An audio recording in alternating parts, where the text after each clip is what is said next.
Steve Novick, a member of City Club's Forum Board. For more than 100 years, City Club of Portland is where civic-minded people have come together to find solutions to our region's biggest challenges. So if you're not civic-minded, please get out. Today, we're a diverse network of people who are eager to learn, connect, and share ideas for a better Oregon. Thank you for joining us at the Sentinel Hotel in downtown Portland, where thousands of people are joining us online, on the radio, and on TV. Live viewers are watching on KGW's website, Facebook feed, and news app. Our radio audience is listening via X-Ray FM stations, 107.1 FM and 91.1 FM. And TV viewers will watch today's program via Open Signals community media television stations. We're incredibly grateful for the support of our media partners in bringing City Club forums to our community. In addition to City Club's valued media partners, our volunteers and staff enable us to put on Oregon's best civic programs week after week. A special thank you goes to today's sponsors, Travel Portland and the Columbia Pacific Building Trades Council. I'd also like to thank the civic scholars from Jefferson High School for being here today. Please join me in showing our appreciation to everyone who has made this event possible.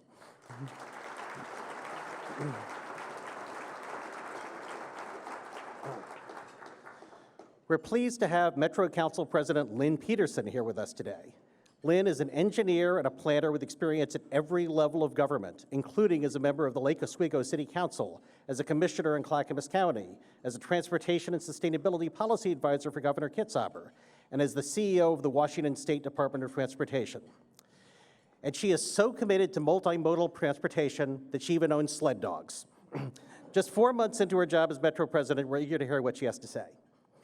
She'll deliver a short speech and then sit down for a conversation with Mary Kyle McCurdy, the Deputy Director of Thousand Friends of Oregon. Mary Kyle joined Thousand Friends in 1990 as a staff attorney. Over the last 30 years, she's become a leading voice in equitable land use, housing, transportation, urban planning, and climate solutions. At least 400 of those Thousand Friends are hers. Please join me in welcoming Lynn Peterson.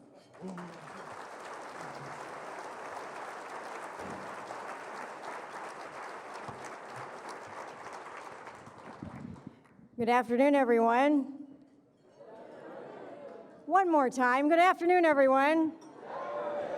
That was much better. Thank you.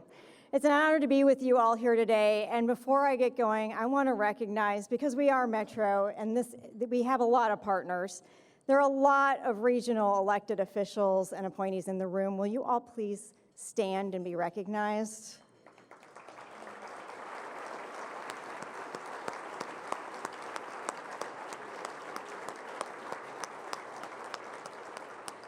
Can't do this alone, can we? I want to thank the City Club for having a State of the Region and all of you here today, and I want to wish a happy holiday to those who are celebrating Easter and Passover this weekend.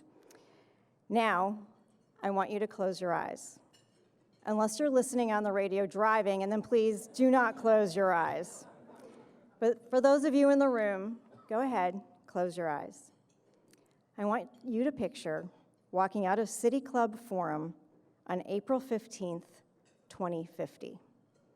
Each of us will be about 30 years older. A child born today would be 30 years old, and they might have children. What do you see outside on the streets of Portland? Do you see a dystopian future or a utopian vision? Are you relaxed and excited to be outside, or are you donning a face mask to protect yourself against pollution? Do you envision a Portland free of homelessness? Are you looking at the hills surrounding downtown and seeing dug fir, or are you seeing grass with remnants of trees from a devastating fire? And above your head, do you see dozens of drones hovering over downtown, hauling building material up and down as they work with men and women and artificial intelligence on the ground as we build because we're still accommodating for growth? Are you hailing an autonomous vehicle hovercraft to get to your next meeting in Hillsborough, or is it an underground MAX system, or are you paying $120 an hour for the privilege to have your car circle itself around downtown for 2 hours because there's no more parking downtown? All right, open your eyes. Now I want you to think about one more thing. What do we need to do in the next 30 years to make the positive aspects of that vision a reality? And what steps do we need to take today to get there? To build the region we want and need and not deal with a degraded economy and quality of life. The Portland metropolitan area is a vision area region. For decades, we questioned the way we approached growth and change, and we have always challenged ourselves to do better. When we needed to figure out how to move more people from the east side into downtown Portland, we pioneered light rail instead of building another freeway. When we saw growth threatening the special natural areas that surround the greater Portland metro region, we worked together to protect them, restore habitat, and improve water quality. When we saw a need for a communal gathering space and built the Oregon Convention Center, we saw the benefit of a landmark and built striking spires on it. And we are learning the lessons of our past, how the great things about our region's growth have not been shared equitably. We have worked and continue to work on ensuring that those who have been harmed, ignored, and marginalized by past decisions have access to future opportunity. When we saw the price of housing skyrocketing as more and more people moved to our beautiful, vibrant metropolis, we began working on solutions to address our affordable housing crisis. I want to recognize Apano for its work on the orchards of 82nd Avenue apartments in the Jade District. Our joint project with Apano is set for completion later this month, and we'll be delivering 48 units of affordable housing to the corner of 82nd and Division.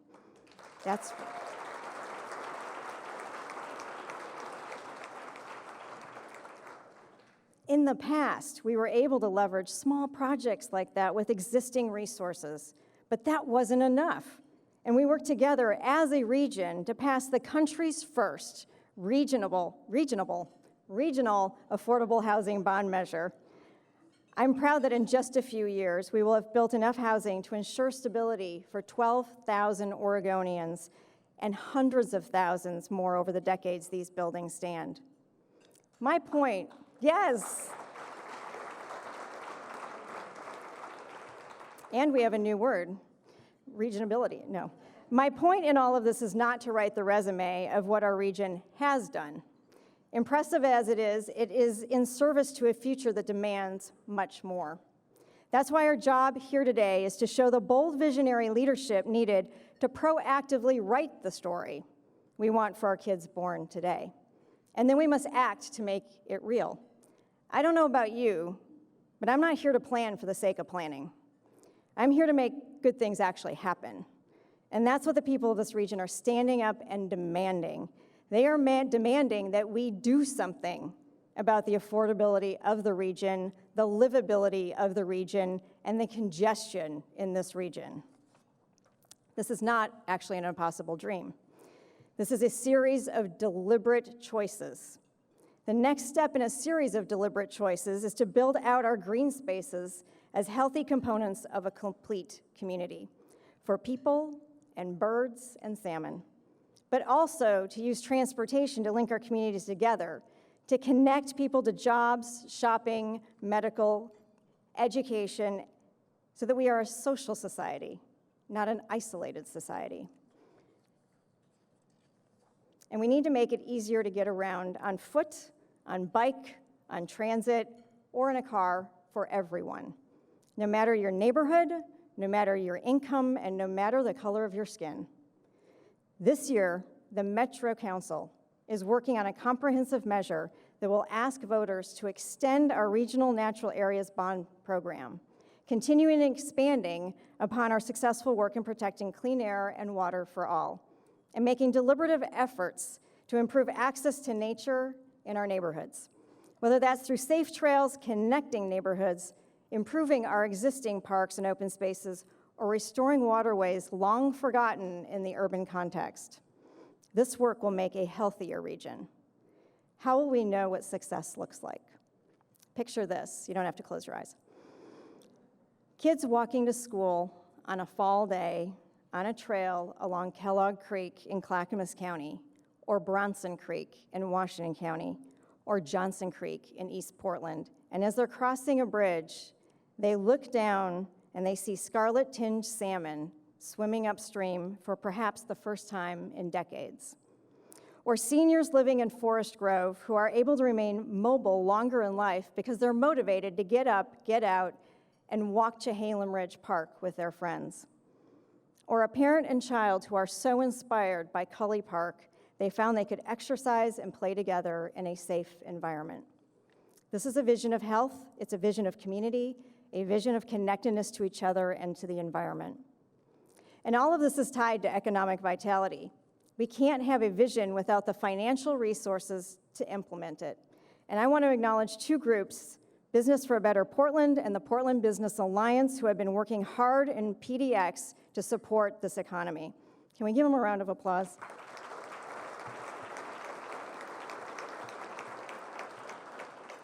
Our region has been blessed with three really strong economic attributes. The first is our healthy traded and creative sector economies, which bring economic value to the skills of individuals here in this region. Nike, Intel, Adidas, Columbia Sportswear, and others all play an important role in ensuring a strong foundation for our economy. The second is our phenomenal small business climate. Portland is one of the best places in the United States to own a small business because of the economic support offered by the traded sector, the value we place on creativity, and the fabric of the communities that we have created. Finally, our tourism economy has grown for a variety of reasons. People have gotten to experience the unique Oregon way at events at the Oregon Convention Center. They see the great marketing work done by Travel Oregon. They see how our small businesses make our region unique and special. They want to come back and see more. Our economic growth has brought challenges, but it also put us in a position to address those challenges and make a healthy, better Portland region.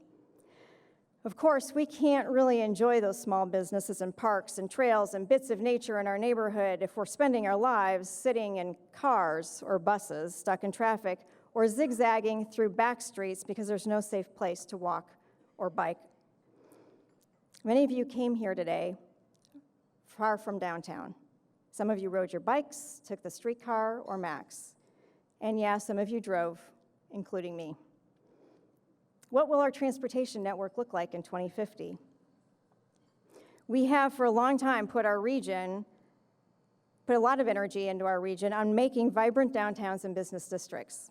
In many other cities, they are having a rebirth of downtowns, but we are already there.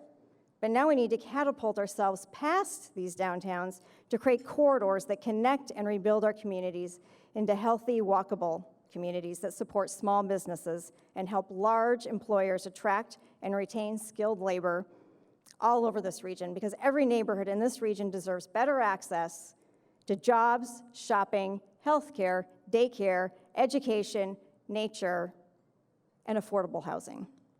We focused on a formula in the past. Build at least 5 miles of light rail every 5 years. The Max Orange Line opened 4 years ago.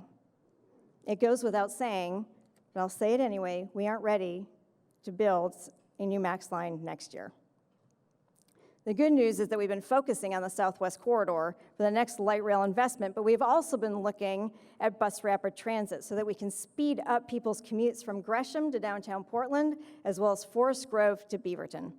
Just last week, the Federal Transit Administration awarded our region $86 million to support construction of TriMet's Division Bus Rapid Transit Line, a project that came together after Metro.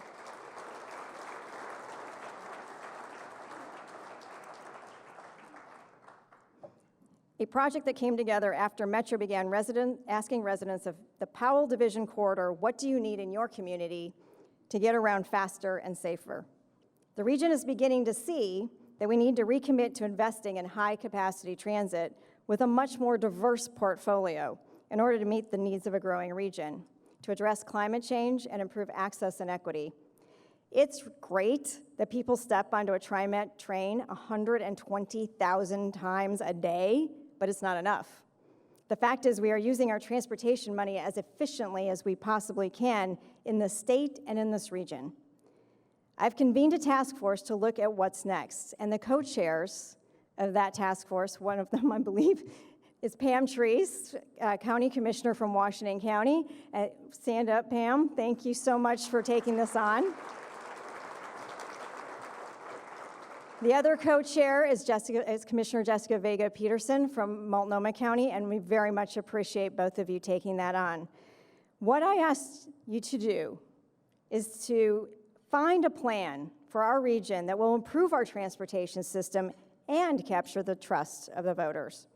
The answer to me is to focus on corridors that connect healthy business districts we've worked so hard to support. I want you to think about the series of investments that help people move on their way to the jobs, to school, to run errands, and keep our economy moving. Because this economy here in the metro area is important to Oregon's economy. We still are the port that sends out wheat from Gilliam County, bottles of wine from Yamhill County, cross-laminated timber from Roseburg, windows from Klamath Falls, and delicious beer from Bend. We are Oregon's connection to the world, and businesses all over the state must be able to rely on our transportation network so they can get their goods to market.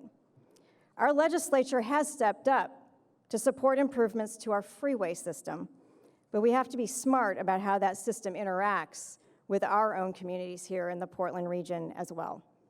That's why one of the biggest opportunities in our region is the Albina Vision Plan.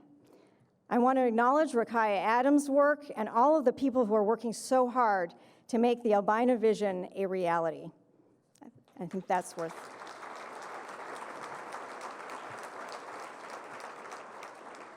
What if we could find a way to offer long-term health, financial, and safety benefits to the people who would be most impacted and have been the most impacted by I-5, the Black community of Albina that policymakers disrupted and divided when they built that freeway 60 years ago? The task force mission, though, is to look at the entire region, projects large and small, because we can't focus our vision in one corridor or one place.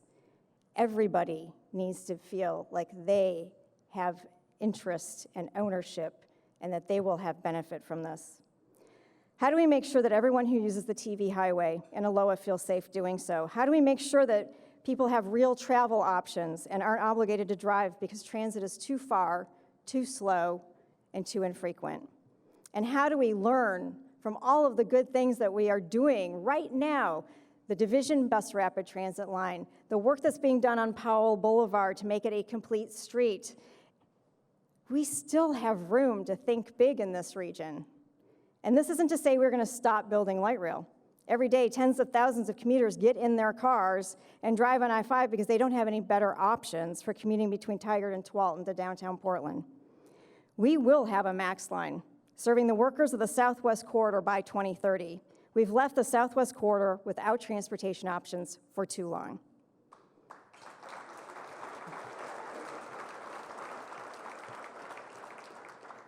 But just like affordable housing, these investments don't happen community by community.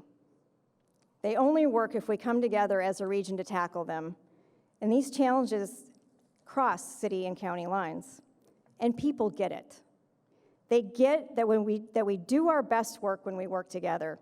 They get the vision. They believe in our work to make one of the world's greatest regions right here, and they trust the direction we're going. From the expansive views from Blue Lake to the moist morning dew on the grass of Graham Oaks Park, from the renaissance of downtown Oregon City to the remembrances of the past at the Portland Expo Center, from affordable housing complexes like the Orchard in Portland or Cornelius Place on the west side, we are well on our way to making a spectacular place. So now, close your eyes again and imagine where we're going. Imagine the place you want to see in 30 years. Imagine the 2050 we can have, a livable and lovable Portland area, an economic and climate resilient place, a place where those who have the most feel comfortable doing their share to support those who have the least. Oregonians have made their voices clear. We will support programs and policies that help drive affordable housing solutions. We will protect our air, water, and lands for future generations, and we will stand shoulder to shoulder with our neighbors, no matter their color, creed, orientation, and identification, and work together to be our best selves and create great communities for everyone. I see the appetite this region has for change. We will set a new North Star and chart a course for the livable future this community deserves. When we work together, listen with open minds, chip in what we can, and find meaningful consensus, the region will be a better place for everyone who calls it home. So participate. Share your truth. Let's work together to make this vision a reality and get this region moving, because it's time to build some stuff. So thank you, and I look forward to your questions.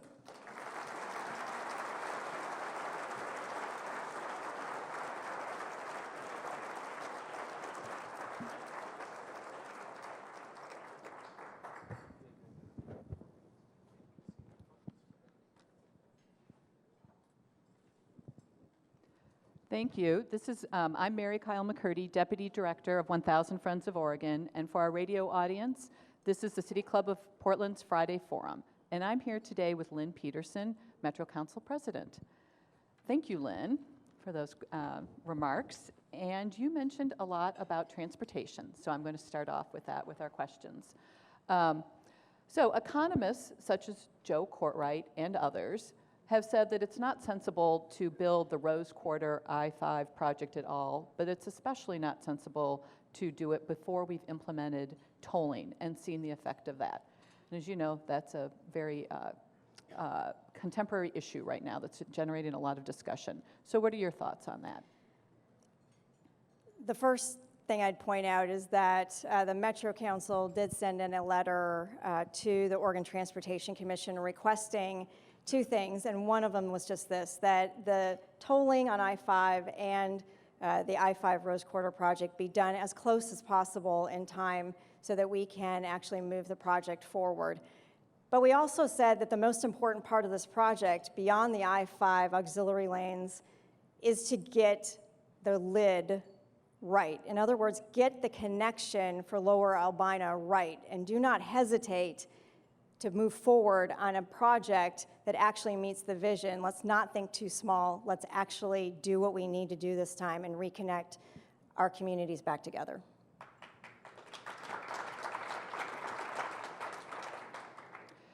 You spent time in Washington State as the director of the Washington Department of Transportation, and voters in the area during that time in the Seattle area approved major transportation funding measure. As Metro contemplates a regional transportation funding measure for the 2020 ballot, what can we learn from the Seattle area experience? Well, they waited 40 years to build light rail, so let's not do that. I think the major portion of what I was a part of up there was a lot of movement in a different direction. They had spent a lot of resources on building out their highway system and an HOV system, a high occupancy vehicle system where the buses also run. So they went more in the direction of express buses on high occupancy vehicle lanes, rather than doing a complete system of transit on all modes. So they started in that direction. So they are now taking a sharp turn to try and build a more complete system. And the only way to do that was to build a more complete coalition. So their coalition basically brought everybody to the table from the many different business groups and business interests in the region, to the environmental and social justice folks, to the labor, and they all decided that they needed to move the region in a different direction in order to make it livable and economically vibrant for the future. Well, we understand Metro has done some polling on the transportation funding measure it's contemplating for the 2020 ballot. So taking off some of what you've learned and experienced in Seattle, and we understand Metro's done some polling on that. What messages do you think resonate here? What has the polling told you about how we approach that in the Metro region? I would focus on two important things, and well, three. The list will get longer. Three things. One is that everybody in this region with focus groups and polling recognizes that things changed around 5 years ago. Congestion started getting visibly, physically worse 5 years ago. They all agree there's a problem, and they all point to 5 years ago. The Uber driver I was with just the other day was like, yeah, it was 5 years ago. So there's a recognition that things are not headed in the right direction on congestion and mobility. The second thing is that all of the focus groups and polling show that they're very interested in both road improvements and transit bike ped improvements. It's about 50-50, because everybody recognizes even if they don't take the other mode, they still need it. The third thing I would say is there's a huge appetite, bigger than you would think, on the willingness to pay. And so that's why I'm not afraid to actually put out a vision and see how big we can go. But we will listen to the voters and make sure that it is something that's affordable for this region. But they're not going to move unless they see a vision. So do you have some preliminary thoughts about how much money Metro should ask for in the ballot measure for transit, for roadways and freeways, for street repair, for bicycling and walking, and a total package? No, because I don't want to get ahead of the task force, right, Pam? Percentages? No, I think what we all need to realize is that we have put off a lot of improvement in this region. And when I said we do 5 miles of light rail every 5 years, that was a really great model when we were growing incrementally. But it only focused our investment in one corridor, and so we've only really improved a handful of corridors in the region over 3 decades, which has left a lot of neighborhoods and a lot of communities behind. And so I am not willing to think about it in terms of money. Is what is it going to take to get our region back on track? And then let's talk about how much we can pay for in this first discussion. In the polling, did you get a feel for the percentages of whatever that total package is that might go to things other than roadways and freeways, to the transit, walking, bicycling infrastructure? Well, I think that initial polling really is clear that folks really see a 50-50 split in the need. So you've talked about in your opening remarks about the green spaces, the Parks and Nature bond measure, the housing bond measure, congratulations to Metro on that, and then the upcoming transportation funding measure. How do you see Metro integrating and coordinating the investments from those? Because they obviously interact for both good and potential disadvantages. For example, the displacement or potential displacing impacts of a major transit investment. So has Metro been thinking about how to integrate these?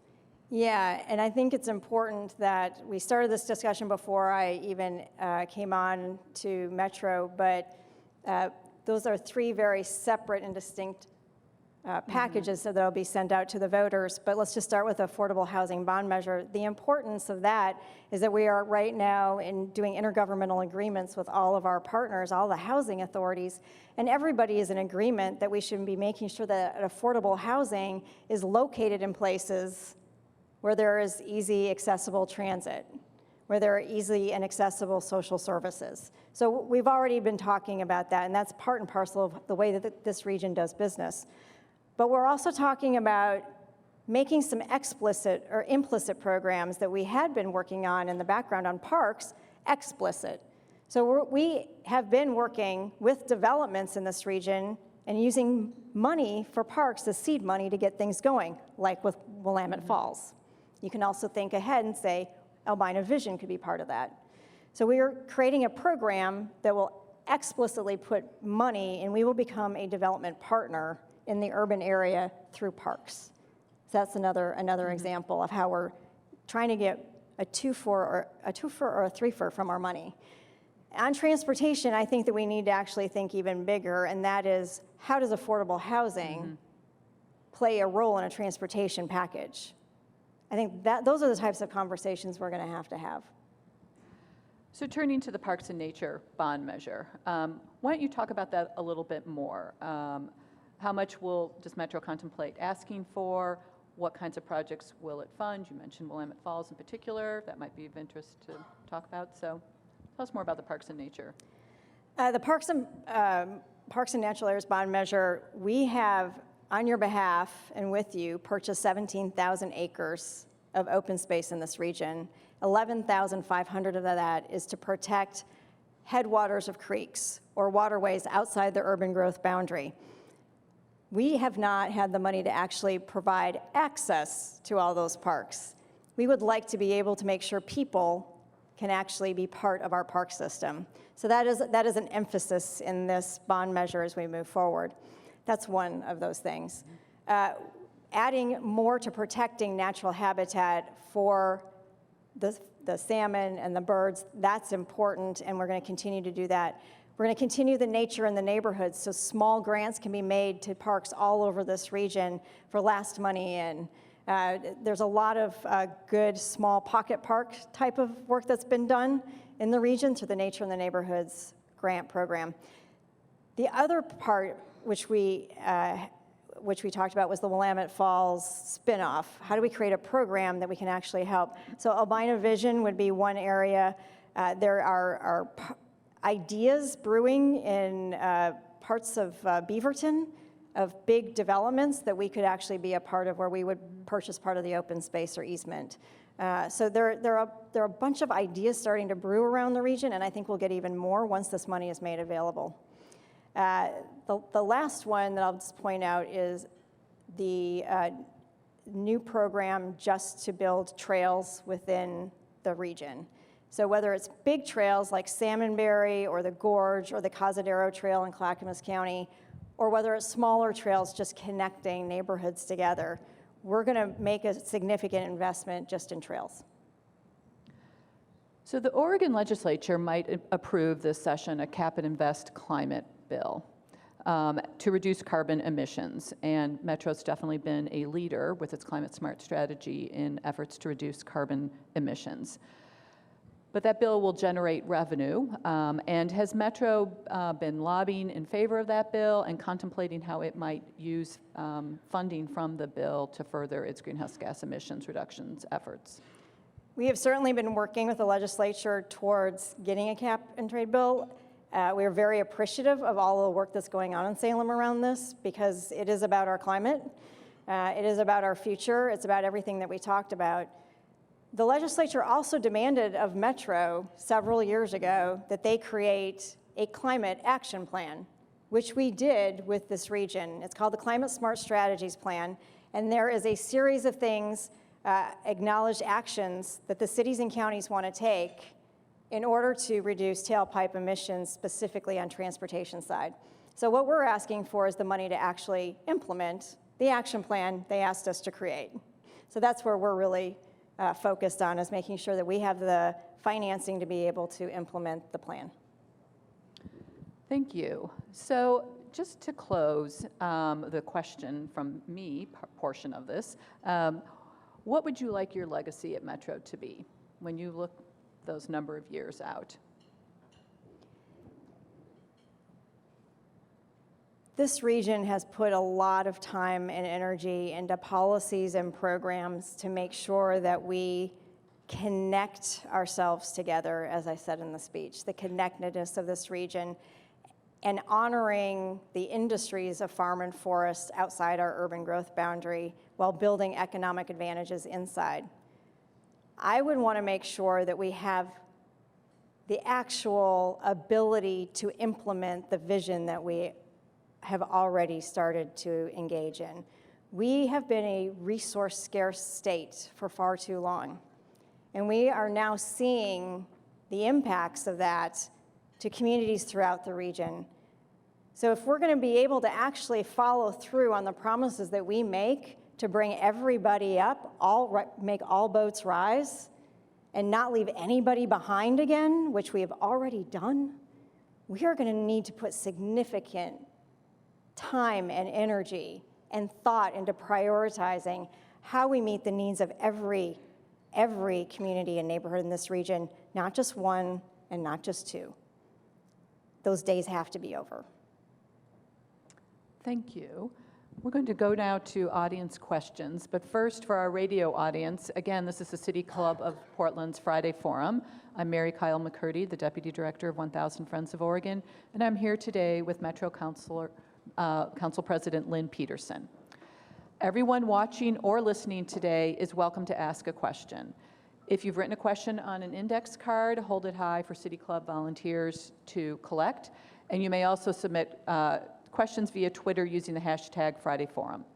Civic scholars from Jefferson High School are here today with us, so please make space for one of those students to ask the first question at the microphone. To City Club members who would like to ask a question at the microphone, please identify yourself as a member and ask one question in 30 seconds or less. Thank you. Hello. Hi, my name is Nico. I'm from Jefferson High School. My question is, what can be done to connect North and Northeast Portland communities without displacing more people? So there's a lot that's been done on the transportation side, but I'm going to just focus on I-5 and the fact that it disrupted that entire community.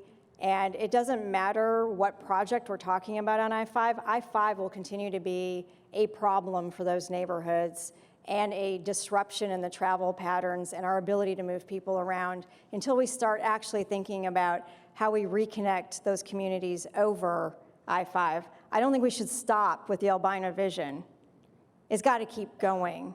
That thought process is going to have to keep going in order to reduce emissions in that corridor, manage demand, and then rebuild over I-5 to actually make sure that people have a safe place to connect across, to get to the next transit line, to get to their neighbor's house, and to get to their shopping or medical care. Thank you. I was ready for you to ask the recycling question. Who's going to ask that? Bill Dickey, City Club member, not a recycling question. I am going to make a quick pitch as a board member of City Club. It's our spring membership drive, and we're really trying to boost the City Club membership. As an incentive for you today, if you are willing to join City Club today, I will buy you personally a membership into the Oregon Historical Society at the same time. So you get a twofer today. Join City Club, and you also get to join the Oregon Historical Society.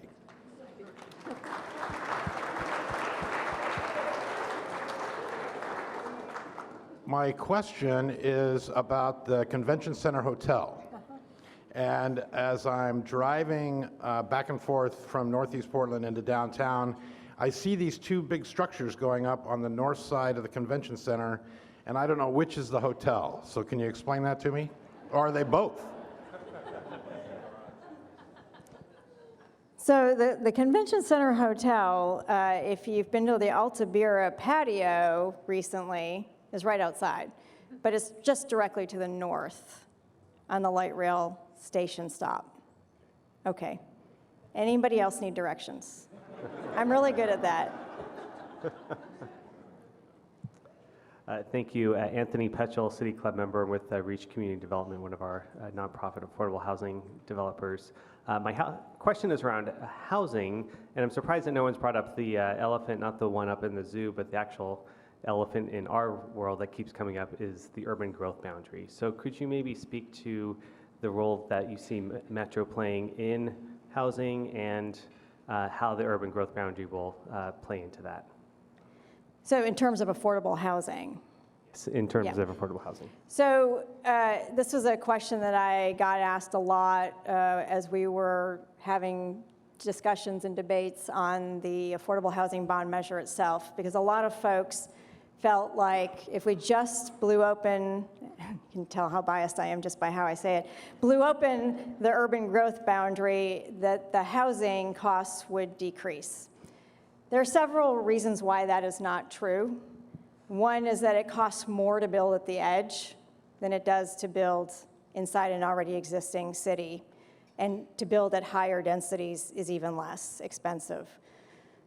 The second is that if you build more housing at the edge, which is not affordable, then you still push more people outside of the region. So we can just start with those two reasons alone. But the biggest thing you should look for is how is it working in other areas of the West Coast? They don't have urban growth boundaries, but they have significantly more problems around an affordable housing crisis than we do. So while we are short 40,000 affordable housing units, those housing units are not going to happen because we open up the urban growth boundary. They're going to happen because we are building accessory dwelling units and encouraging that. It's going to happen because we're doing duplexes and triplexes.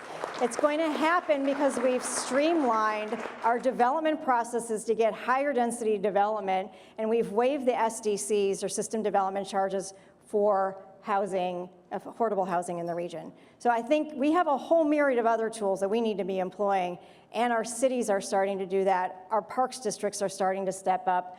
I am really excited about the future of this region being able to handle it differently than other places.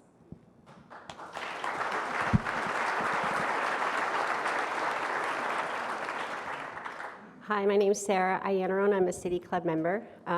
Congratulations on a great speech, and thank you very much for your recent comment from Metro on the environmental assessment on the Rose Quarter I-5 expansion project. We really appreciated that. My question for you is whether or not you can envision an Albina, a lower Albina, without a freeway expansion, and in what ways can Metro leverage its regional coordinating function to help us see a bold future in lower Albina that doesn't include freeway expansion, especially when you think about our climate action goals and our goals to reduce greenhouse gas emissions in a very short time frame? So thank you. I think my personal reason for being for the complete project of the I-5 Rose Quarter is twofold. And we've mentioned the lid, the larger bridge, the cover, the cap. There's a lot of different ways to describe it around the world that will be able to allow for that connectiveness, the connective tissue of urbanness, so that you never feel like you're actually walking across a freeway. That's really important. That's not going to happen if we're not also doing the other part of the project, which is actually a small tweak. It's a very small tweak to a freeway system. And it's a very important one because it is a choke point. And I don't know how many of you know this, but 50% of all congestion in every metropolitan region is caused by little fender benders. The minute that happens, the backup begins, and you all know that you've driven, really, you get into this queue, right? And you're going slow and slow and slow and slow, and then suddenly traffic speeds up, and you're like, I don't understand. What happened? Well, you're about 2 hours behind the event that actually happened. There was a little fender bender. Right there in that area of Rose Quarter, that's where fender benders happen. That's why all the congestion is created. If we're going to create and put predictability back into the system, we have to do some small tweaks. Some of these small tweaks are pretty dang expensive because they're in the middle of the urban area, but they're worth it. They're worth it for the long run, and I think we need to keep moving on. Let me insert a question from the audience on the index cards here for a moment, and then I'll get back to the questions at the microphone, so hold on. How do you see home ownership for people of color fitting into Metro's housing bond measure? There is a part of the housing bond measure that allows for partnerships with folks like Habitat for Humanity.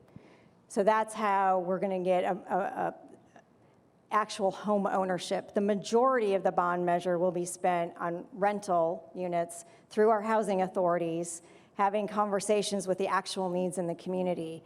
And those are in two parts: building new affordable housing units and then buying up existing and keeping them in affordability in perpetuity. So I think those are the two ways for rental, and the actual purchase of homes is there, but it's a smaller part, and it'll depend on how each of the housing authorities in the 4 cities feel that they need to meet that market demand. At the microphone. My name is Shayla. I go to Jefferson High School, and my question is, how do you think the plans you have made for the future will affect PPS students? Well, first of all, we're going to embark on Metro 2050 soon, and I hope I am not driving that. I hope you are. So you better show up, because that's your future. So I think that's the first one, is we're going to need more participation, and hopefully we all have a legislature that will actually embark upon having our 16-year-olds be able to vote, so you will not only be able to participate in what does the future of our region look like and how do we want to build it out, but then help actually participate in making it happen. The second part of that is that I believe that we're going to have a plan that is extremely flexible because we don't know. And if we harden that plan, then we are going to have some problems that we've created for you that you'll have to clean up. Sorry about that. So let's keep it as flexible as we can, but with a vision, and that's what this region has done really well at. Let's set the goals, and then let's figure out how to get there decade by decade by decade and be flexible enough to accommodate differences in the market, differences in private finances, and just make sure that we've left enough flexibility for you to be able to get done what you need to get done in your lifetime.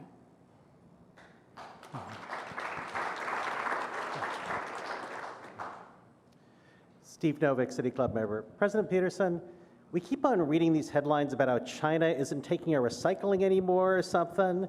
And does that mean that it's all going into the landfill anyway, so we don't need to bother sorting out garbage versus recycling anymore? And also, has anybody reached out to President Trump to ask him to tell China that he's going to keep those tariffs going until they start taking our recycling again? I have not reached out to President Trump, but now that you mention it, maybe I will. Here's the good news, is that our region loves recycling, and you still love recycling, so keep it up.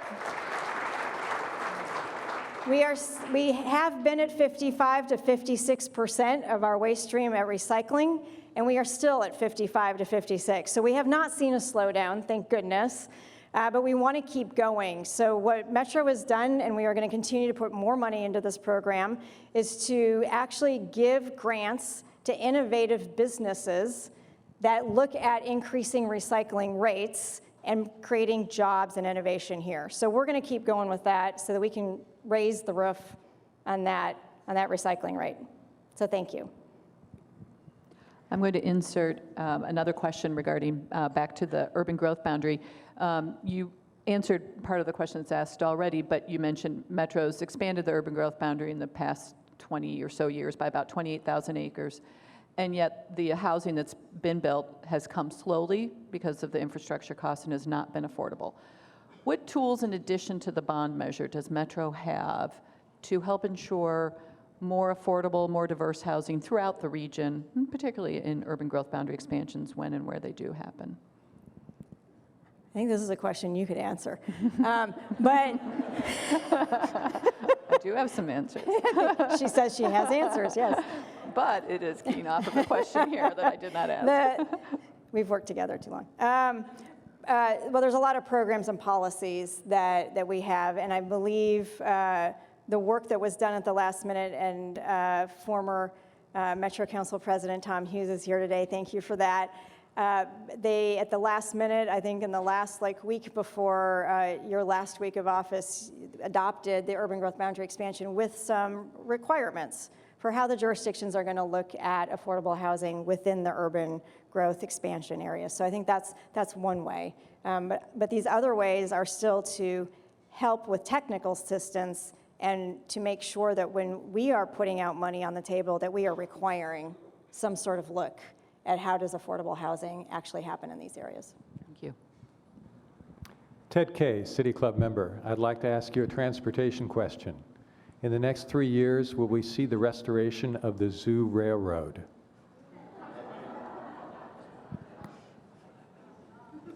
In the next 3 years, probably no. Oh, I'm sorry. I think I disappointed a whole lot of people today. I think there's two things that are important here. One is that while people love the zoo and they love the zoo train, the city of Portland has a plan, and we're trying to adhere to that plan that they have created for the Arboretum and the Rose Garden, and the zoo is part of that complex. So we're trying to adhere to that, where it envisions a trail there instead. But there is certainly a lot of interest in bringing it back, but it would require a huge, probably, foundation to be created to look at how do you actually finance putting the zoo train back up and running. There's a lot of other projects that have been funded by the zoo bond to actually make better places for the animals and to make sure that they're healthy.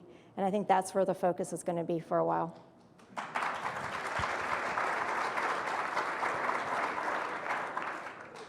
Before Greg asks his question, another question from the audience, but also a reminder that if you join the City Club today, you'll get a free membership in the Oregon Historical Society. So a question from the audience: how do we make sure that the proposed I-5 toll does not adversely affect low-income people and drivers of color who are more likely to live further from transit?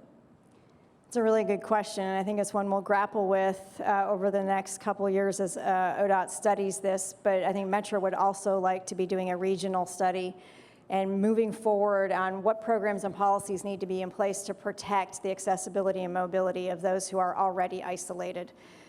One of the things that we've asked our task force to look at is that it wouldn't just be a bond measure to do projects, but to actually come up with programs that Metro could put out, such as reduced transit fares for vulnerable users, including those who might be impacted by congestion pricing. So we're trying to look ahead to say, what are we going to need in the next 20 years that isn't even in place yet? But if it were to be put in place, how do we make sure we can mitigate it? The one thing I will say that doesn't get talked a whole lot about, and we need to be clear about the positive benefits of tolling and demand management, is that there are a significant number of workers in this region, and according to my experience in the Puget Sound region, who may not be high-income workers, but they need to get to work when they need to get to work because they got to punch in a clock. And they are willing to pay the $2, $3, $4, $5 to make sure that they have a predictable commute to work so they don't lose their job. There are a significant number of people in this region who need to get to daycare by 6 p.m. to pick up their kid, or it's a $60 fine. They want the predictability of that movement. There are a significant number of people who will benefit from this. You don't have to use it all the time. So it really, a toll is different than congestion pricing, but if congestion pricing is the way we go, it will have significant benefits, and people get to choose. If it's tolling, then we're going to need to look at how we actually minimize the impact. Greg McPherson, City Club member. President Peterson, I like the sound of that. There is a tension in the Metro's land use function between historic preservation, which celebrates where we've come from, and infill development, which charts our course forward. How do you reconcile that tension?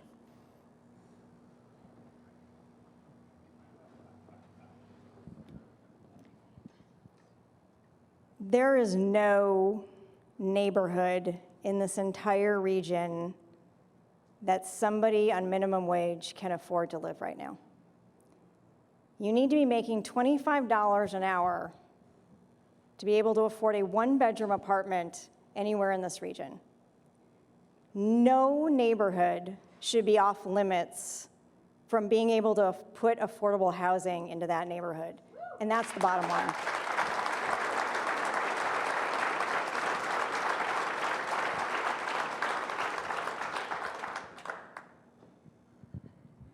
If there are no other questions, thank you, Metro Council President Lynn Peterson, and we're concluded. Thank you.